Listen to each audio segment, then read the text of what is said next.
about the platform for the first time when he was here. For the first time. He is no other but the former governor of Anambra State, His Excellency, former Governor Peter Gregory Obi.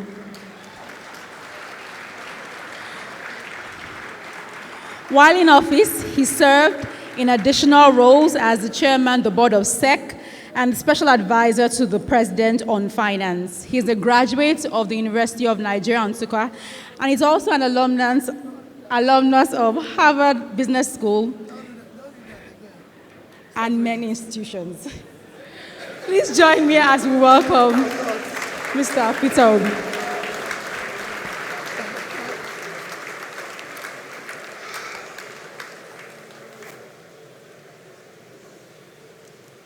Well, after listening to that wonderful presentation by the professors and my senior brothers here, I wonder what I'm going to say again. Let me start by thanking Pastor Poju for what you're doing. Ordinarily, this type of organization would have cost government millions to do. And that is part of what we're saying when Bismarck said we have to stop issue of conferences. I thank them. Like I said before, my two senior brothers have spoken, and they are respected people, economists, wonderful people. So for me to come after them when I'm not an economist, I'm just a trader. I'll only just add, because I've had the opportunity of serving and be able to say, well, I thank Professor Soludo. He showed clearly that the problem is politics and showed how we can go. But for me, I was reading the Chinese ambassador's letter a few days ago. He said you have to look at where you are and be able to then say where you want to go. So for me, really, is that as Nigerians, as we look forward to what Professor Luda said that we should do, look at tomorrow, it is important that we look at where we are today as well. And what are we going to do with the people that are in Nigeria today? And then from them, we'll lay the foundation of that tomorrow. Today, Nigeria is a home to the highest number of poor people living in any nation. It says that Nigeria have moved from 86 million to 98 million persons living in extreme poverty. In fact, we are growing at 5% annually. Every minute, 6 Nigerians fall into poverty. Just a decade, a few years ago, China, with a population of 1.4 billion, and India, with a population of 1.3 billion, had more people living in extreme poverty than Nigeria. By the year 2000, China had 500 million people living in extreme poverty. But by just adopting and strict implementation of Millennium Development Goals, they've been able to pull 439 million people out of poverty. Just in 2012, India had 276 million people living in extreme poverty. Today, they have less than 76. Nigeria now have more people living in poverty than these two big countries combined. And that is our crisis. And this can be collaborated when you look at our own HDI. If you look at the summation of human development, is Human Development Index. This is a measure of how a system is developing. And it's categorized into very high, medium, and low. And if you look at it today, Nigeria would have over 157 in position, is among the low. And if you look at the critical components of it, there's three of them. One is life expectancy. The global life expectancy today is 75 years. Nigeria is 54. 20-something years below. In fact, Nigeria is the third lowest. It is very clear. The second is education. Nigeria today is home for the highest number of out-of-school children, 13.2 million. In fact, if you look at the words, what the minister is saying is correct, it should be about 15 million. And if you look at it, of all the countries I'm going to use to show an example of where we are and what we want to do, which is countries that are within the BRICS nation and countries that are within the Mint nation, Nigeria is the only country where you have such a low literacy rate of 51%. All of them are on the average of over 90%. Nigeria is 51. And this is because of our own gross lack of the impact of education, which is what the previous speakers were saying. Number three is per capita. Per capita, as the professors have mentioned, is a measure, is what you can call a measure of living, because it's a measure of individual wealth of any country. Nigeria, unfortunately, is one of those countries where the per capita has been falling for years now. In the recent IMF report, it says Nigerian per capita will actually continue to decline until about 2025. So it's not stopping. You could see that in 2015, we were 2,500. Today, we are 1,920. This is about poverty. If you look at security, Nigeria is now the third most insecure place to live on the surface of the earth. We are now behind Afghanistan and Syria, and with daily killings, banditry, and kidnapping, it is being speculated that Nigeria will soon overtake them.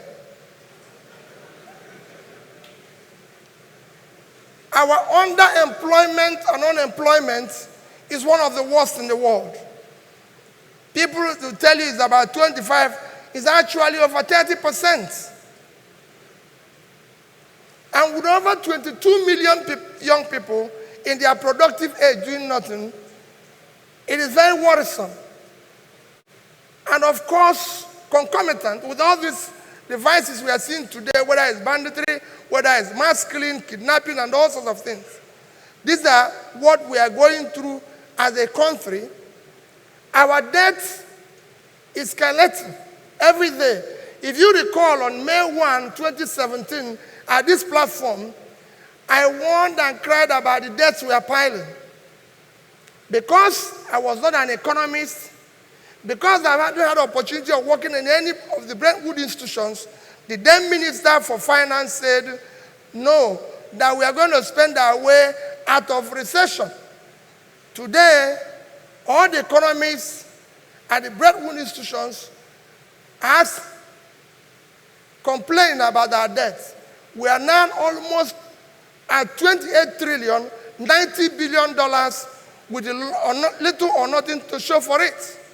What is even worse, the debt is growing daily, and consequently, the service, what we require to service it, is worsening. And I give you an example. In 2017, we spent $1,630 billion naira to service our debts. In 2018, we spent $2,090 billion naira. Within 1 year, it was 460 billion naira 460 billion naira in 2018 was 90.3% our budget for education. And the same amount was 125.6% our budget for health, just to service debt. And we are still piling up more debts. It's still growing. There are some economists and some Nigerians and some people who say, oh, our debt is not our problem. Our debt to GDP is low. Our debt to this is low. I don't disagree entirely with them. Our debt to GDP is about 25%. It's low when you compare it to other developing nations whose GDP is actually in the region of 40-50. But it's not about debt. It's what you use the money to do that is the crisis. Yes, you can say our debt is low, but when you have little or nothing to show for it, then you have a problem because you're borrowing for consumption. We have countries, when we said about countries that are wonderful today and good today, one of them everybody cites is Singapore. Singapore debt to GDP is over 100%. Over 100%, that's 115% of their GDP is their debt. But what is the difference? If you go and see Singapore, in Constitution of Singapore, it says you can only borrow debt for capital project that will pay itself back. So all the debts they've borrowed over the years were invested. They're proper. They know where it is. Singapore today is building the biggest port under the sea that they will launch in 2050. That's where Soludo is saying we should go. So if they borrow money to do that, you go and borrow money for shaku shaku dance. You're finished.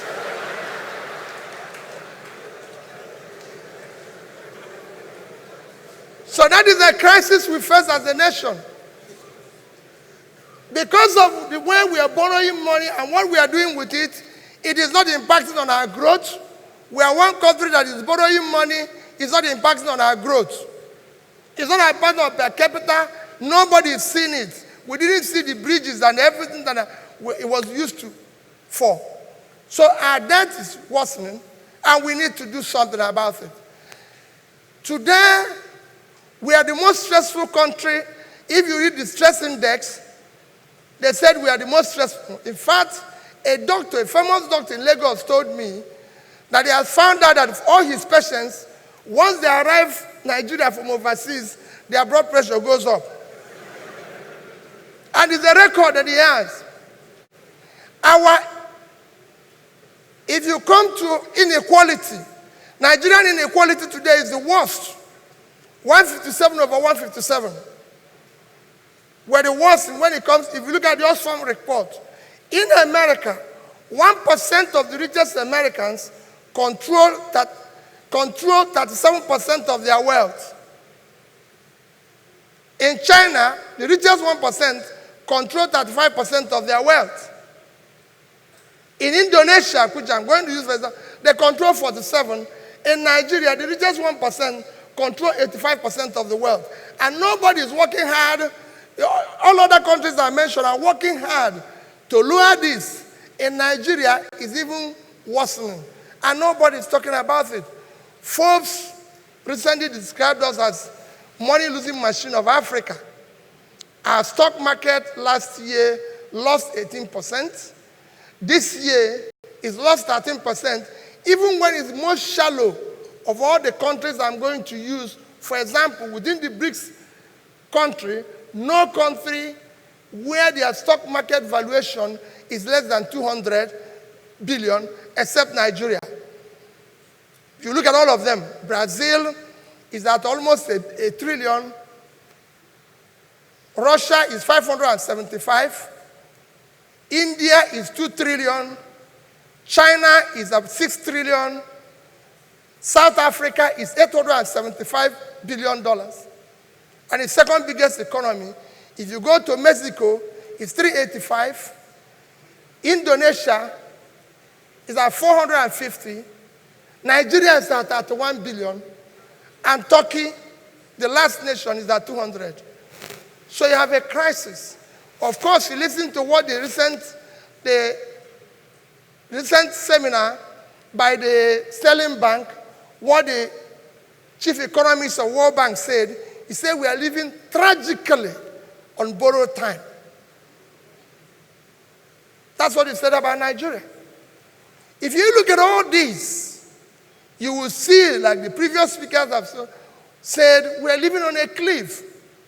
And we cannot continue with the present economic or political compass, whichever one you call it, which is not pointing in the right direction and would definitely lead to a collapse of this nation. And the earlier we do something, the better for everybody.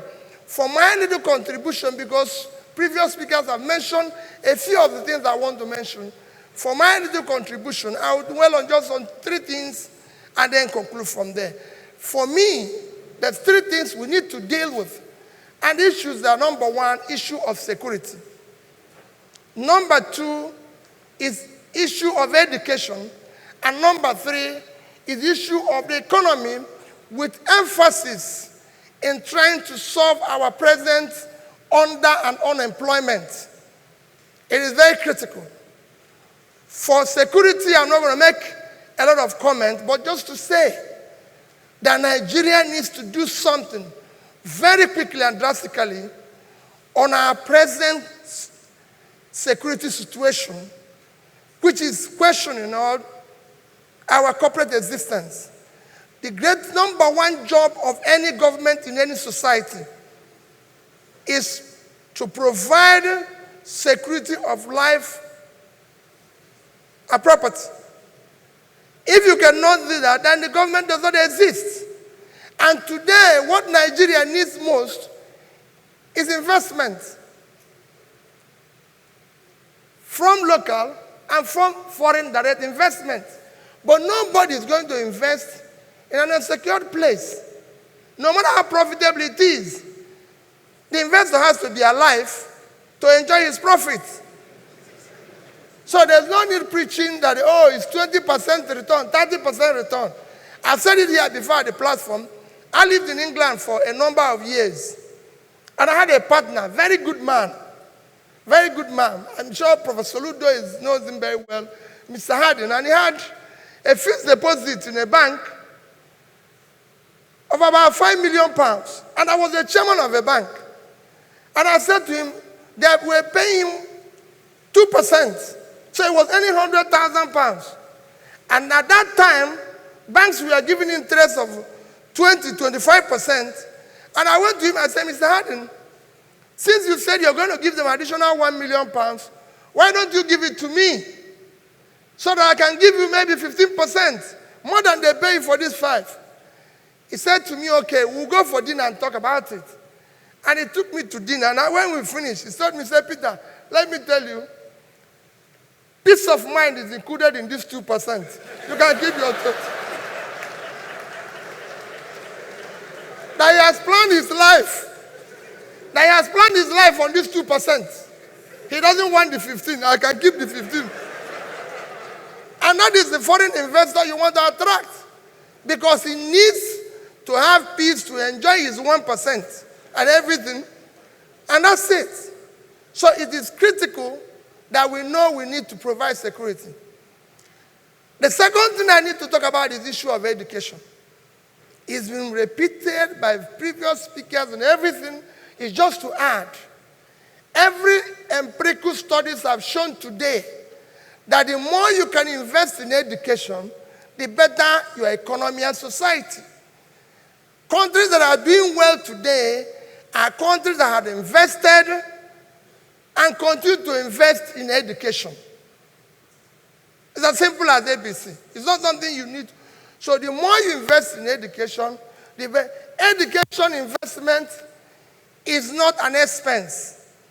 It is an investment.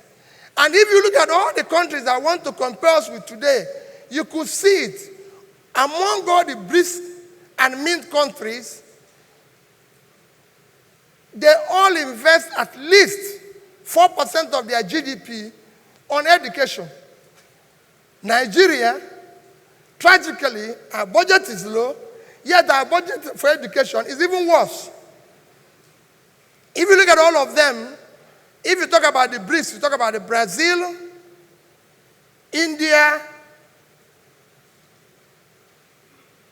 Brazil, Russia, India, China, and South Africa. And the meat nations are Mexico, Indonesia, Nigeria, and Turkey. Of all these 9 countries, only Nigeria, one is that their budget is low, which is a discussion for another day. Only Nigeria is where you find the budget for education below 4%. It's a sorry state that is at below 1%. I'll give you an example. China, today, with a population of 1.4 billion, their annual budget is, of course, they will be mentioned here that their GDP is about 13%, 13 trillion. Their annual budget is 3.8 trillion. Their budget for education is $590 billion. That's what China puts in education every year. More than 4% of their GDP, more than 15% of their budget. Consequently, for UNESCO, China has 95% literacy rate. The other country I'm going to use is Indonesia.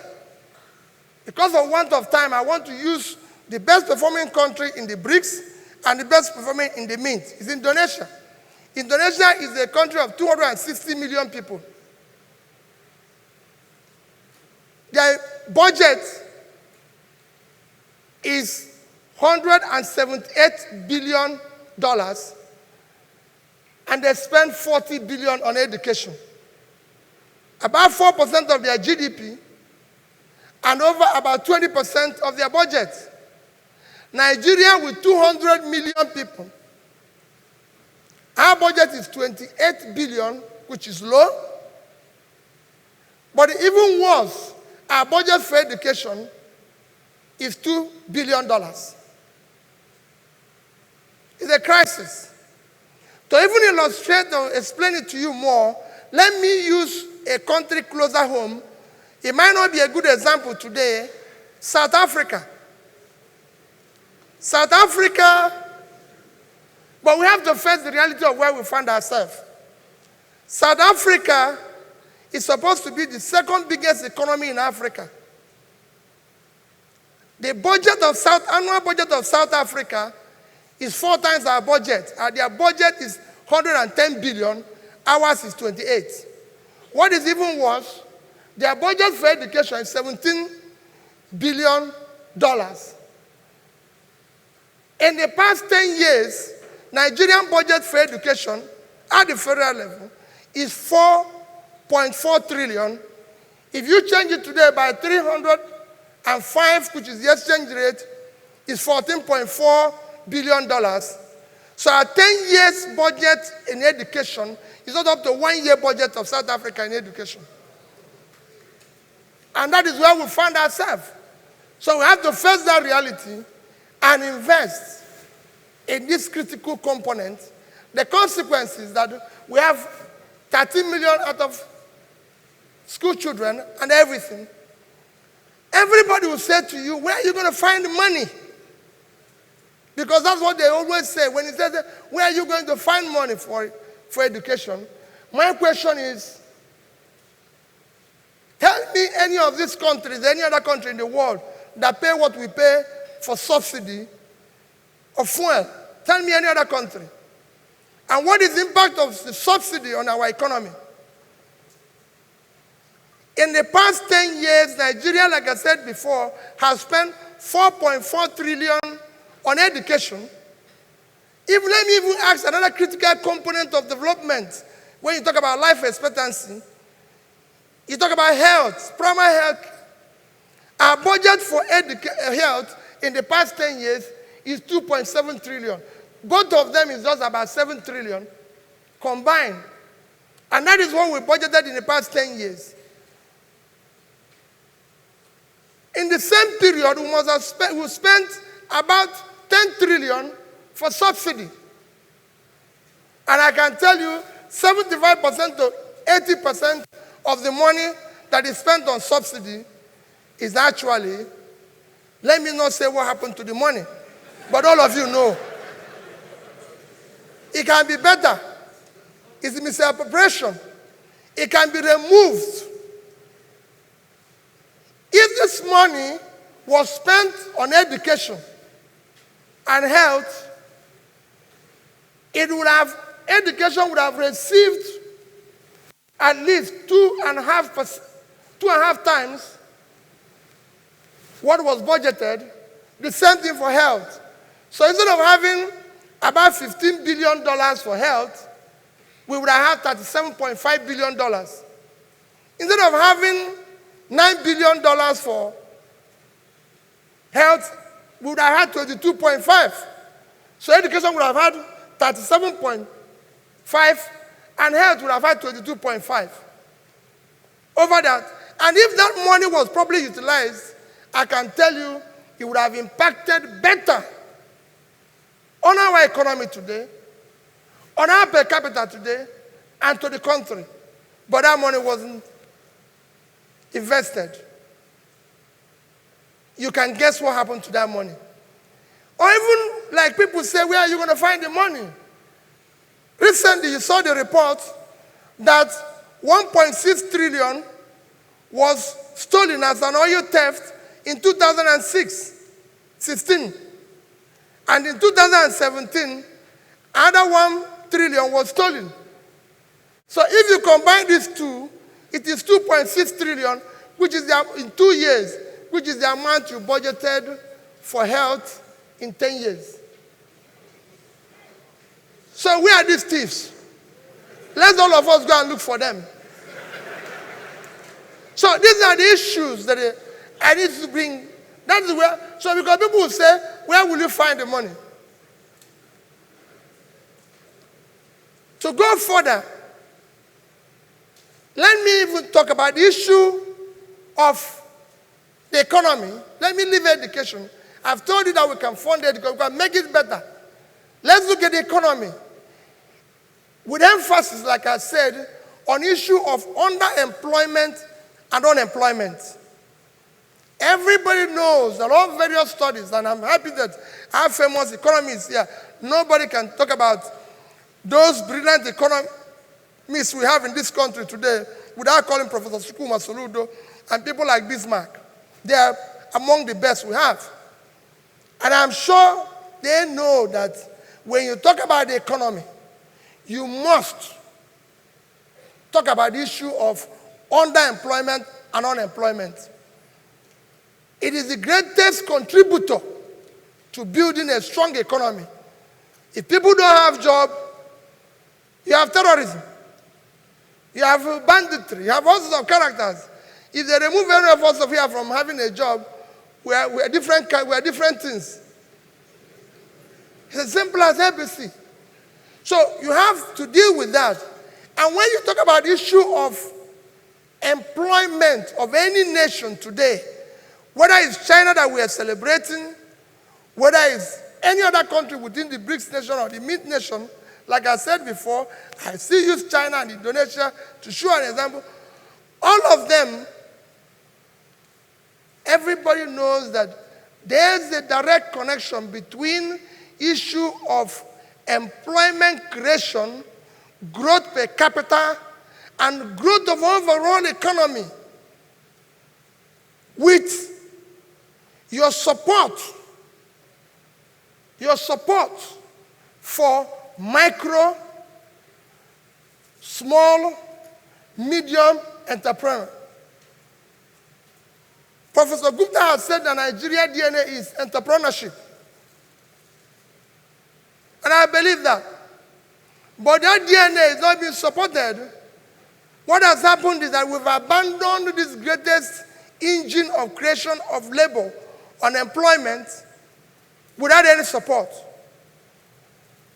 And if we want to solve that, it is not a sophisticated thing. If you go to China today, using the example of the two countries I've said before, if you go to China today, 92% of the companies are MSMEs. 92%. They produce or contribute 60% of their GDP. China GDP is 13 trillion. 60% is 7.8 trillion, which is 20 times Nigerian GDP. That's what this sector is contributing. They contribute over 60% of the entire industrial output, and they contribute, in terms of jobs, they're employing over 70% of Chinese people. 800 million people are employed in China. 70% is 560 million. That is what MSMEs are doing in China. And government is aggressively supporting this sector. If you go there, you will see that overall, I will show you the disparity when I finish telling you what is happening with them and what is happening here. China today is determined to create 10 million jobs annually from 2015 to 2020.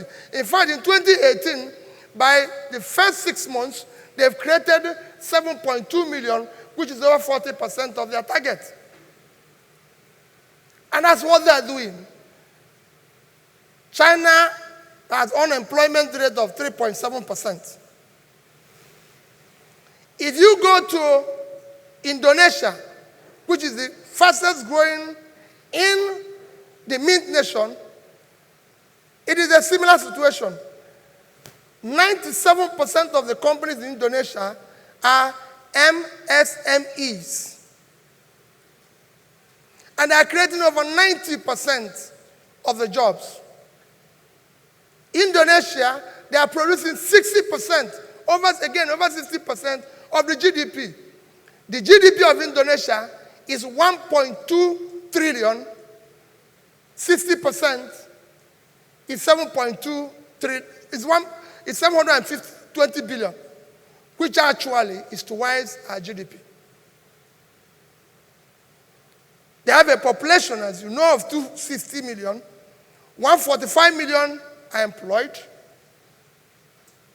MSMEs are producing 90% of that, which is 125 million. So you could see easily what these people are doing in other nations. And this can be done. It's not a rocket science. What are they doing? The government have a ministry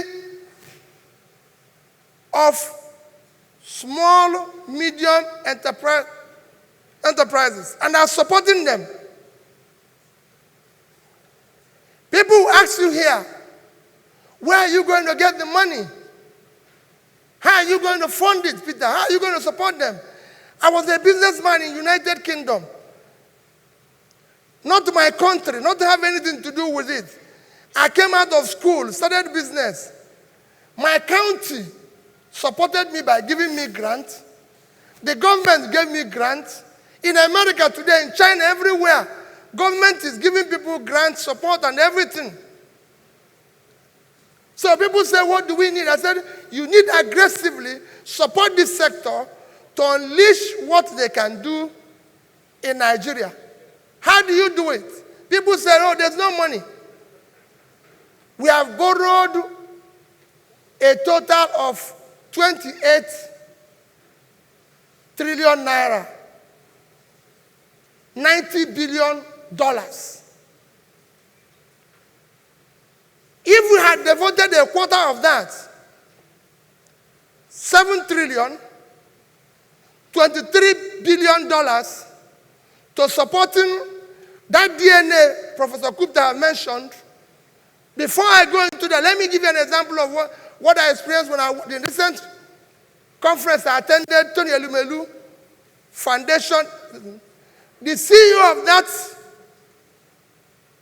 foundation, Ms. Ifeanyi Ugochukwu, said that for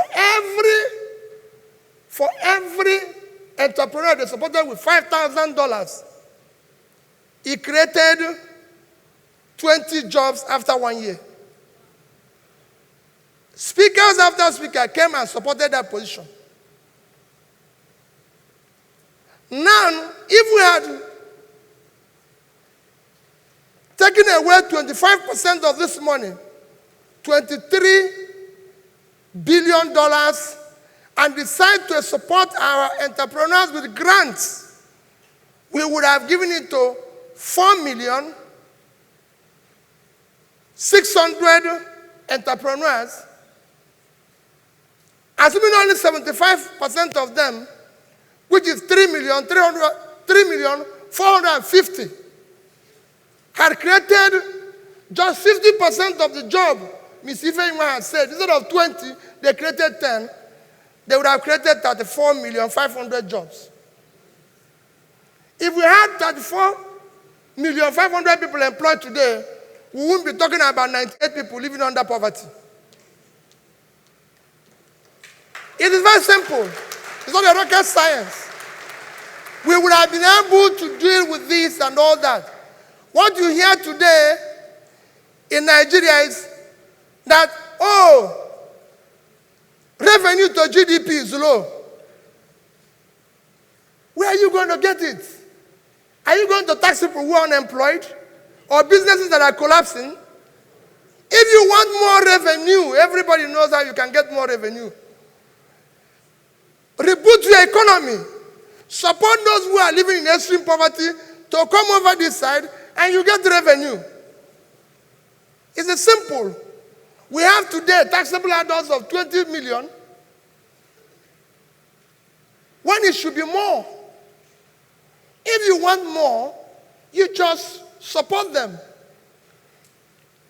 Eligible workforce in Nigeria is 115 million. Those who are employed are just about 75 million. So you have 40 million people that are not doing anything. Support them. So stop talking about revenue to GDP. Let's talk about how do you now get these people on this side. If the more China put people out of poverty, the more revenue they received. To show you how bad it is and what the China is doing, if you go to our banks today, the total credit of all the banks, loans they've given out, is 15.5 trillion.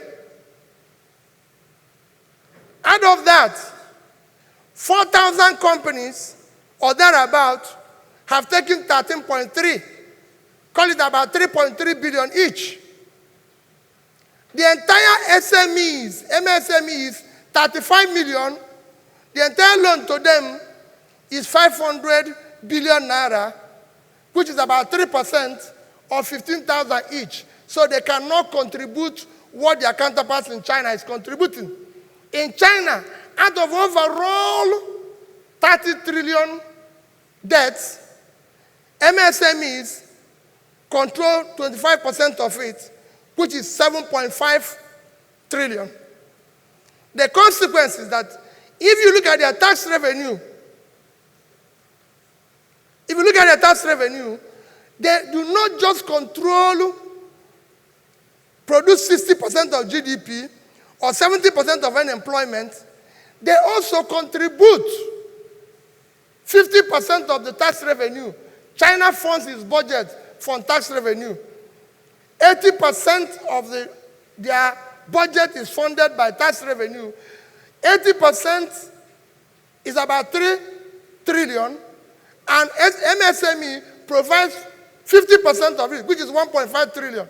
In Nigeria, the opposite is the case, because these people are just living from hand to mouth. This year alone, about 10 million, half of this year, 10 million accounts became not operational again in Nigeria. Because you know why? People only open an account now to beg for money. So if it is shown that Nigerians withdraw money paid into the account faster than any other country in the world, because these people are just, once they beg you for money, you pay it in. By the time the money comes, it's already been withdrawn, because that is what it's meant for, to go and eat. And that is the crisis we face. So people tell you, we want tax to GDP, or this. If you want that, the more you put people out of poverty, the more revenue you get. It's a very simple thing. It's like a bank account. You cannot continue to withdraw without paying anything in. No, you have to. And that comes to what Bismarck, Soludo, everybody is saying, that the government needs to come and decide that this is where we're going to go. In conclusion, I want you to show me something. There's an advertisement from CNN I want us to listen to. That's where I'll just conclude. I want you to listen to this advert. Excuse me, miss, who dropped this? No, it's just a penny. Just a penny? Just a penny? It all begins with the humble penny. Whether writing your first check or cashing big checks, to those at the top making their mark, closing deals round the clock. On Quest Means Business, we know every penny has power. And it's not how many you have, it's what you do with them that counts. That's the marvel of money. Quest Means Business. What a profitable hour. There's something he said here. It's not how much you have, it's what you do with it that counts. Nigerians think they will just win lottery one day, or like, I'm sorry, we're in a church, that will pray one day and God will solve the problem. He was going to solve it. I told Pastor Pochu that I went home last time. I told my uncle, I said, I finished praying and said, through Jesus Christ, your son. My uncle told me that he has passed the son, that he needs to see the father.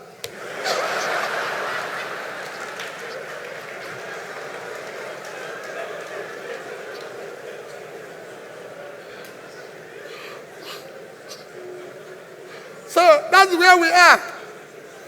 That's where we found ourselves. Today what you hear is revenue to GDP.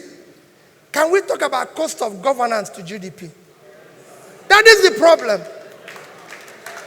You cannot continue. Prophet Soludo has just told you how a governor, the wife had to work for them to be able to buy car. RAV4, yeah, sorry. RAV4, yeah. You could see it. That is the situation everywhere. The cost of governance in Nigeria is unacceptable. It's the most expensive anywhere in the world. Just to use another example from the same America to show you, the Nebraska is not one of the big states in America. Nebraska budget this year is $12 billion. At 305 is 3,660 billion naira. Nebraska is the only state in America where you have what you can call a single legislature. They don't have Senate and this. It's the only state in America. Nebraska have 49 legislators. They are paid $12,000 each. They are part-time. $12,000 each. Nobody buys them a car. Nobody buys them anything. Nebraska budget, I've told you what it is. So they buy 600 million. The 600,000 is the entire thing they pay to their house as salary and everything. Which you use 305 is 183 million naira. Nebraska budget is about 3 times the actual expended budget of the entire Southeast and Northeast. If you put the 11 states together, they are not up to 1.2 trillion.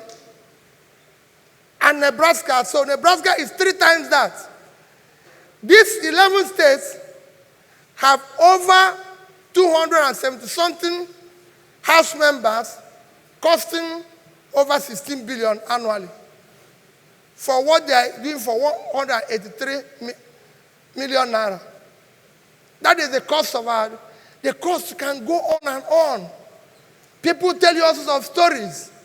In France, the number 3 person had just resigned. All of you have read it and everything. Why? Because him and his wife was found in a restaurant on a Valentine's Day while he was speaker before he became minister, drinking champagne and eating lobster. Imagine in Nigeria, the friends would have joined him. This is France where they make champagne, oh. Where they make the champagne. And on a special day, Valentine's Day. So the man said, okay, let me just, here, everybody would have joined the man for the best champagne. So let's talk about cost of governance. I can tell you, having operated or served as a governor, nobody can tell me that our pennies cannot do more than what it's doing today. And listen to where you have somebody who is owing 18 months' salary. He said he's owing only 12 and he wants to go again. What are you going there to do? And people are giving him an award. I watched it in TV. They said, you're owing 18 months' salary. He said, no. It's just about 11, 12. And he wants to go again. And nobody's worried. I saw one recently who said, oh, he's not owing any salary. He's only owing pension and gratuity. You saw it. There's only pension and gratuity. He's not owing salary. And he's saying that he's the best governor. And the lists are there. We are debating whether we will buy this type of car. We are going to buy this type of house. Or like Soludo said, this appointment is this and everything. My dear people, like Soludo has said and Bismarck has said, the world today is like, I won't say it's on a fast lane, but the competition dynamics have changed. It's either you change or you die. It's that simple. You cannot continue to think you can compete today in a Formula One with a Molo driver. All of you end up in a lagoon. It's as simple as ABC. So we must change the narratives from bottom to up. It is critical. You can change this economy, can do anything with it. But my dear people, we have no other country except this one, and we must do something about it, or it will consume all of us. Thank you, and God bless you.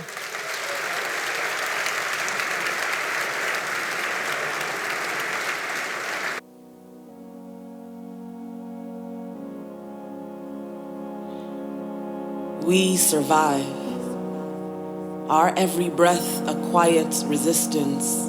We are alive here where other nations crumble. We who rename tragedy call it triumph instead, call us treasured instead. We are what remains, what persists in spite of itself.